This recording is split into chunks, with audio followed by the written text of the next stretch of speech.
রং client নিলে আপনার সময় যাবে, মাথা নষ্ট হবে, ইনকামও ঠিকঠাক হবে না, দিন শেষে হতাশ। তো এই কথা শুনে আপনার মনে হতে পারে, তাহলে ভাই রং ক্লায়েন্ট আর রাইট ক্লায়েন্ট কিভাবে বুঝবো আমি? তাহলে চলুন আইডিয়াল ক্লায়েন্ট কে আপনার সেই বিষয়টা একটু জেনে নেই। আইডিয়াল ক্লায়েন্ট মানে হচ্ছে যে আপনার স্কিল, মূল্য এবং কাজের স্টাইলকে সম্মান করে।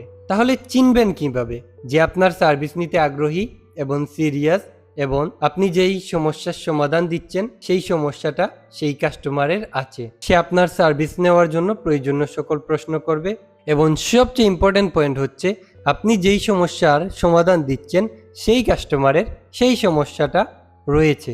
যেমন একটা এক্সাম্পল দিয়ে বলি, ধরেন একজনের একটা ট্রাভেল এজেন্সি আছে, তাদের একটা ফেসবুকে পেজ আছে এবং সেই পেজের কভার, লোগো, ধরেন লোগো প্রফেশনাল আছে ঠিকঠাক, কিন্তু কভারটা আনপ্রফেশনাল। পোস্টার যেগুলো পোস্ট করতেছে এগুলা এত বেশি প্রফেশনাল না, আপনি তাদেরকে আরও ভালো পোস্টার ডিজাইন করে দিতে পারেন, অথবা আপনি যেই ভিডিওগুলো ওরা এডিটিং করতেছে বা পোস্ট করতেছে এর চেয়ে ভালো প্রফেশনাল কাজ আপনি করতে পারেন, এবং তারও এক্স্যাক্টলি এই মুহূর্তে তার প্রয়োজন হতে পারে।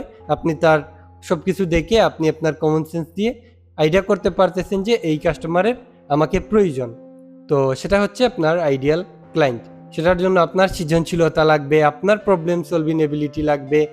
আপনার যদি এই দক্ষতাগুলো না থাকে তাহলে আপনি কোনো কাস্টমারের পেজ দেখে বা তার প্রবলেম দেখে সে আপনার আসলেই কাস্টমার কিনা সেটা কিন্তু বুঝতে পারবেন না। সেটার জন্য নিজের অবজারভেশনের ক্ষমতা থাকতে হবে, অথবা আপনার কাজ করতে করতে একটু অভিজ্ঞতা হয়ে যাবে। এবং সব কাস্টমারের পিছনে না দৌড়ে যে কাস্টমার এর কাজ আপনি সবচেয়ে ভালো করতে পারবেন ওই কাস্টমারের কাজ করুন, ওই বিষয়ে স্পেশালিস্ট হন, ইনশাল্লাহ ভালো কিছু হবে।